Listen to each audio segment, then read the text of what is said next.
Welcome to Whispering Pages. If you're listening to this, you've already done something most people don't.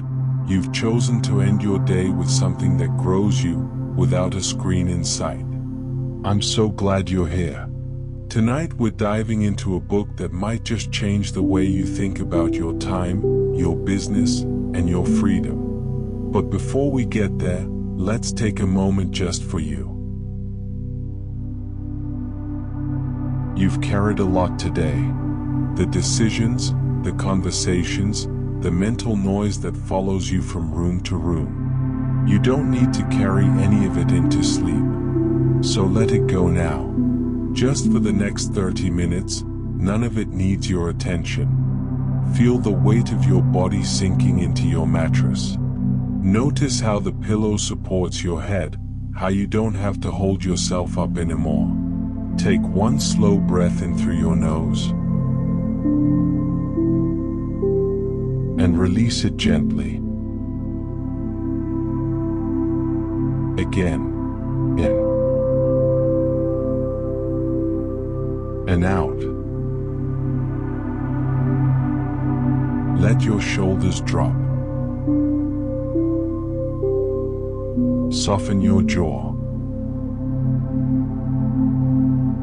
If there's any tension behind your eyes or across your forehead, just let it ease. You are safe. You are still. And you are exactly where you need to be right now. As you settle in, I want you to know something that might surprise you. The 30 minutes before sleep is one of the most powerful windows for learning that exists in your entire day. Your brain, as it transitions toward rest, is especially receptive to new ideas, and what you absorb in this window tends to consolidate deeply into memory while you sleep. So you're not just winding down tonight. You're doing something quietly remarkable. You're learning, without the blue light, without the scroll, without the noise. Just a voice, a story, and a mind that's open and ready. Tonight's book is called Buyback Your Time, written by Dan Martell. It's a book for anyone who has ever built something they are proud of, and then found themselves trapped inside it. It's about reclaiming your hours, your energy, and your life, without burning the business down in the process. So let's begin. Get comfortable. Close your eyes if you'd like. And let's whisper through this one together. There's a moment a lot of entrepreneurs know. Maybe you know it too. It's a Tuesday afternoon, and your phone hasn't stopped vibrating since you woke up. Your inbox has more unread messages than you care to count. There's a meeting in 20 minutes you didn't prepare for, a client who needs a callback, and somewhere in the background, quietly, persistently, the awareness that your daughter's school play was last week. And you missed it. Again. You built this business to be free, to call your own shots, to have time. And somehow, the more it grows, the less free you feel.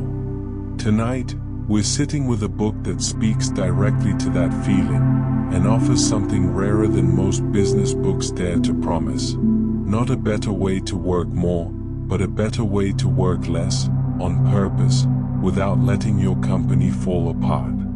The book is called Buyback Your Time, written by Dan Martell, published in 2023. Dan is a Canadian entrepreneur who spent his early years on the wrong side of the law, literally, and turned that around through software, startups, and a brutal lesson or two about what happens when you grind yourself into the ground. This isn't a book about productivity in the conventional sense. It's not asking you to wake up at 4 a.m. or batch your email into color-coded folders. It's asking something more uncomfortable. What if the thing holding your business back is you? And more specifically, your time spent on the wrong things. So settle in. Let's walk through this one together. To understand this book, you have to understand where Dan came from. He grew up in a small town in New Brunswick, Canada, surrounded by chaos, shoplifting, group homes, a stolen car, a loaded gun, a police chase that ended with him crashing into the side of a house at 18 years old. He sat in an adult jail for 6 months. He came within a trigger pull of a very different ending to his story. What saved him, in stages, was a prison guard named Brian, a therapeutic facility, a maintenance worker named Rick, and a dusty old book on Java programming sitting beside an abandoned computer. When Dan typed his first line of code and the words "Hello World" appeared on the screen, something clicked. The same chaotic energy that had been getting him into trouble his whole life suddenly had a direction. He started companies. 2 of them failed. His fiancée left him, dropped her ring on the counter because he had forgotten that being in a relationship meant actually showing up for it. And somewhere in the wreckage of those early years, he started reading. Obsessively. Over 1,200 business and self-help books in the years that followed. Eventually, he cracked something. His company started working, not because he worked harder, but because he stopped doing so much himself. He sold his company Spheric Technologies in 2008 for his first million. He moved to San Francisco. He built, sold, and built again. Today he runs an 8-figure coaching business called SAS Academy, trains for Ironman triathlons, volunteers with inner city youth, eats dinner with his kids every night, and works about 6 hours a week. Not because he's lazy, because he learned to buy back his time. That phrase, buying back your time, is the spine of this entire book. And it starts with a principle Dan calls, simply, the buyback principle. Most entrepreneurs hire because they are growing. Revenue's up, there's more work than they can handle, so they bring someone in. But Dan argues that this instinct, as logical as it sounds, is usually backwards. When you hire to grow, you're focused on adding capacity to the machine. When you hire to buy back your time, you're focused on removing yourself from tasks that are eating your day, tasks that someone else could do, often better than you, and almost certainly more cheaply. The distinction sounds subtle. It's not. It changes everything about who you hire, when you hire them, and what you expect from them. Dan tells the story of Stuart, a 34-year-old entrepreneur who built a successful software company almost entirely by himself. Stuart did everything: the accounting, the engineering, the scheduling, the customer support. He was brilliant at all of it. He was also having panic attacks twice a week by the time he reached out for help. His company almost collapsed, not from competition, not from market forces, but from the weight of one man trying to hold everything up alone. When Stuart finally mapped out where his time was actually going, he was shocked. The hourly value of his work? Around $100. The hourly value of the tasks he was spending most of his time on? 10. He was essentially paying himself $100 an hour to do $10 work, and burning out in the process. Within a year of applying the buyback principle, Stuart freed up over 30 hours a week, his revenue tripled, his income doubled, and his panic attacks disappeared. The principle isn't complicated. It just requires honesty about where your time is actually going. Don't hire to grow your business. Hire to buy back your time. That's the buyback principle in a single sentence. And once you hear it, you can't unhear it. Dan offers a framework he calls the drip matrix, a simple 2x2 grid built around 2 questions. Does this task make you money, and does it give you energy? The 4 quadrants are: delegation, for tasks that drain your energy and make you little money.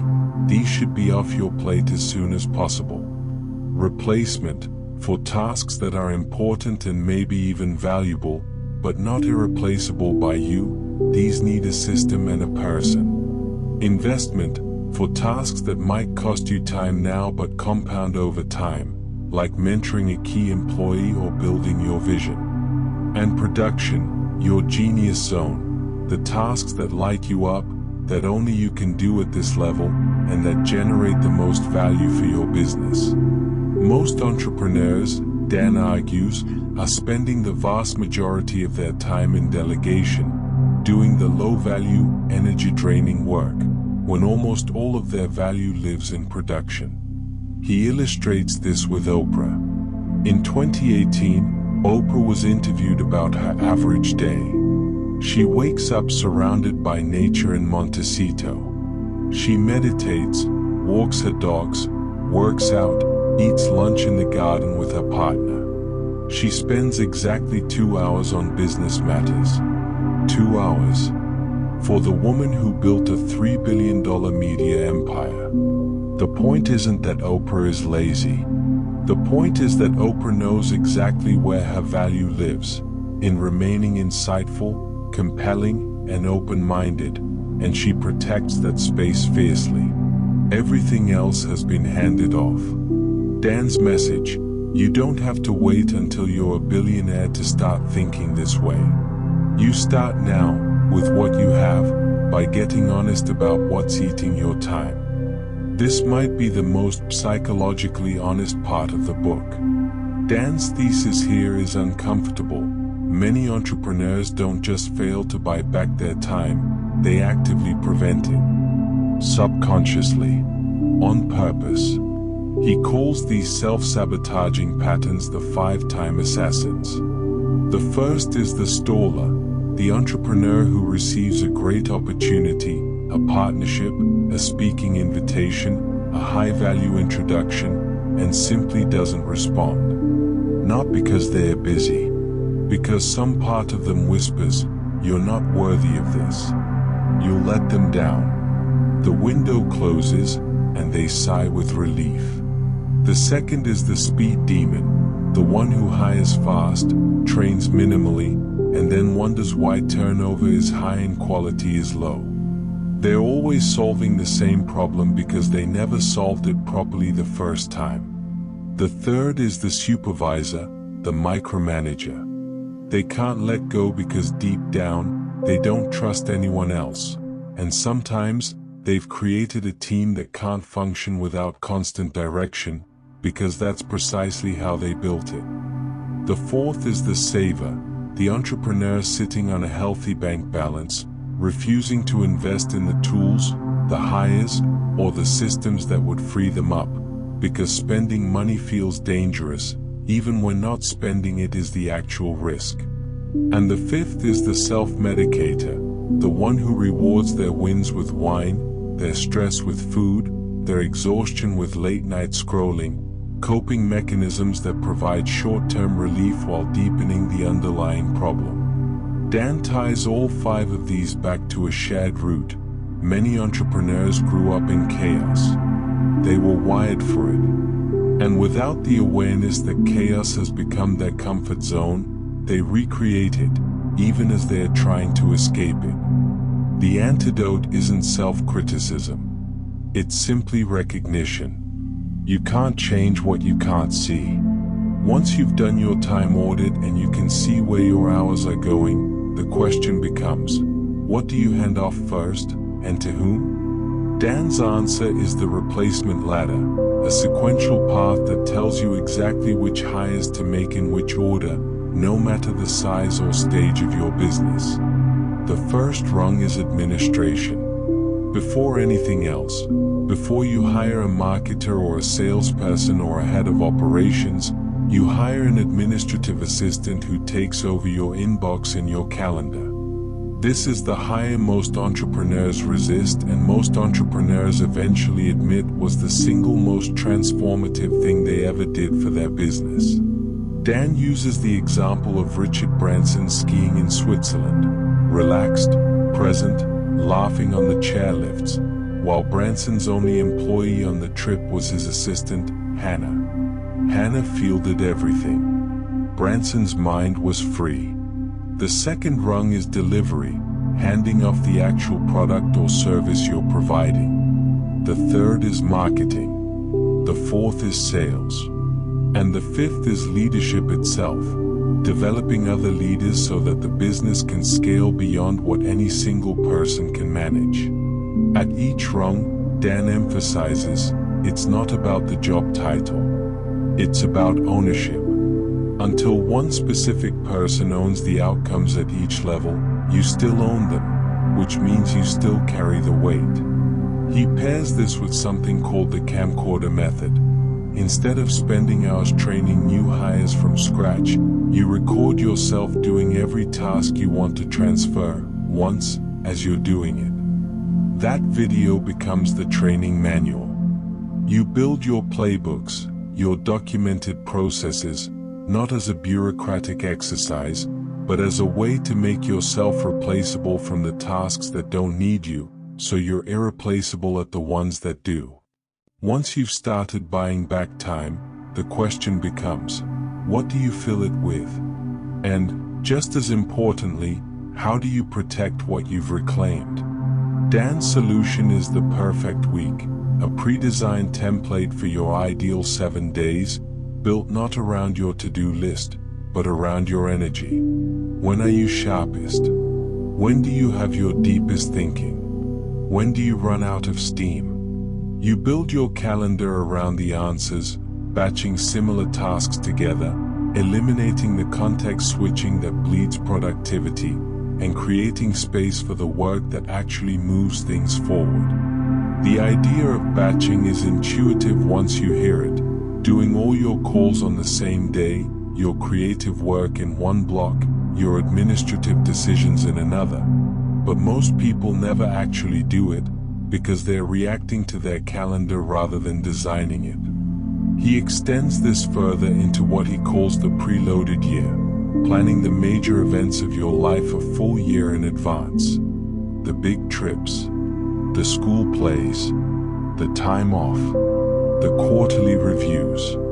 By scheduling these big rocks first, the way Stephen Covey once demonstrated with a bucket of stones and pebbles, the important things actually happen instead of being perpetually bumped. One personal note from Dan: he once arrived at his parents' house on the evening of his father's birthday, not because he'd planned to, but because he happened to be nearby.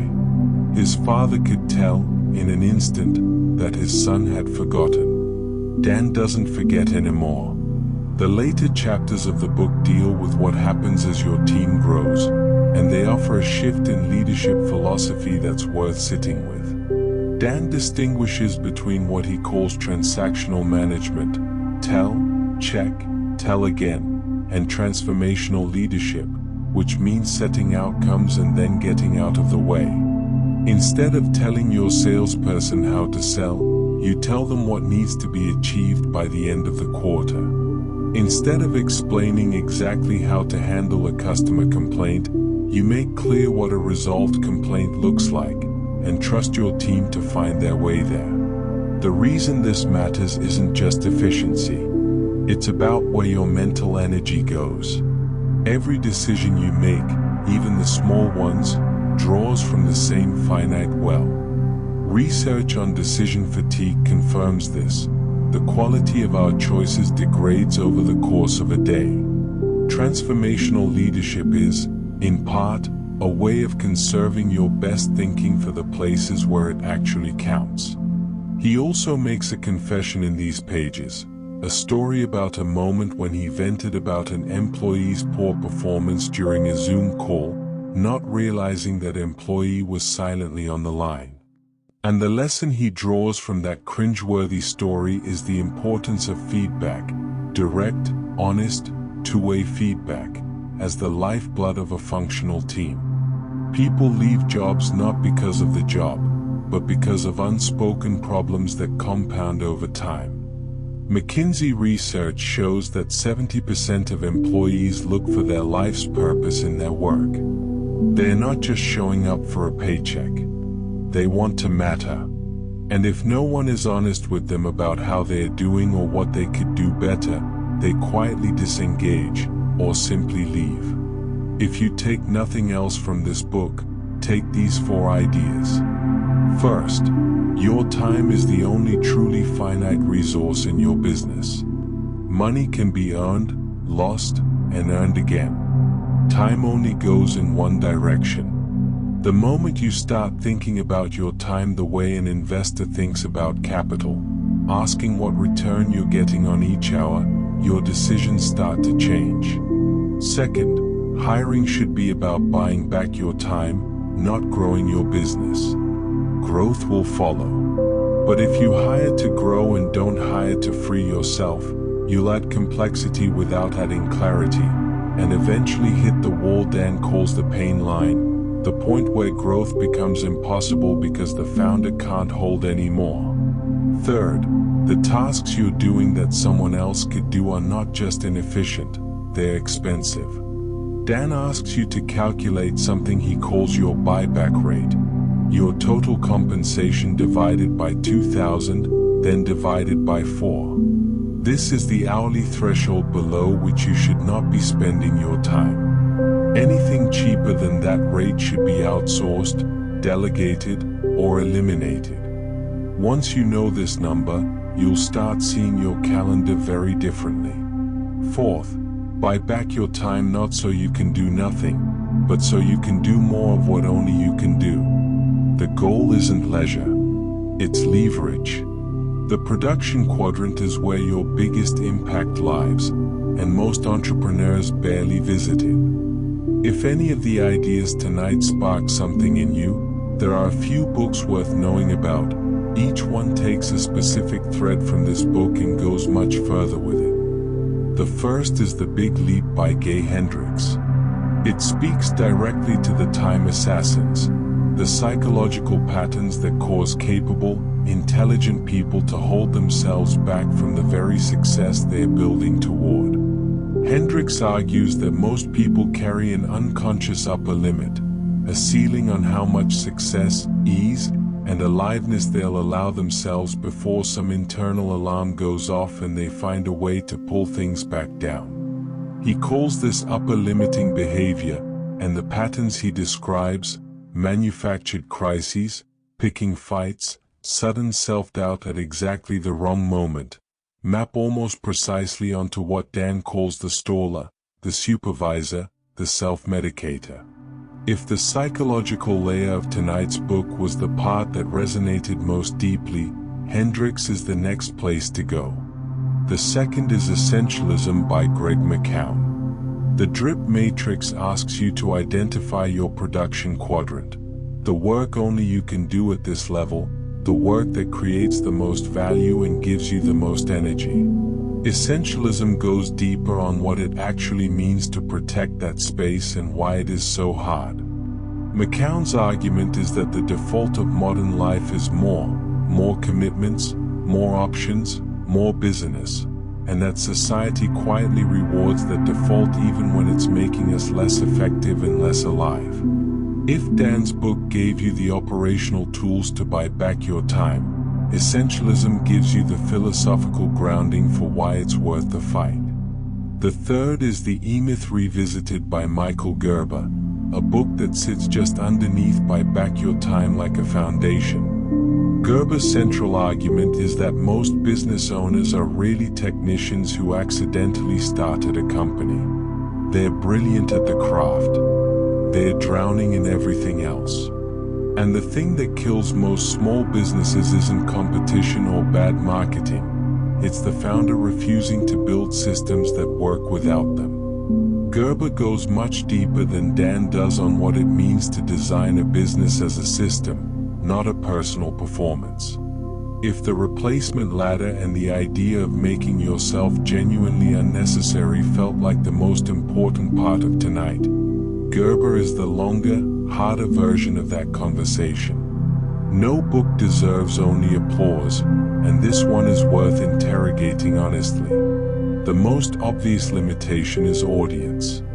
The buyback principle assumes you have, or can quickly acquire, the resources to outsource.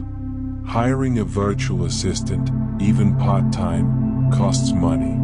Delegating delivery assumes you have people to delegate to. For a first-year solopreneur working from a spare bedroom with tight margins, several chapters will feel less like instruction and more like aspiration. Dan acknowledges this briefly, but the book's emotional register is firmly pitched at the entrepreneur who already has some traction.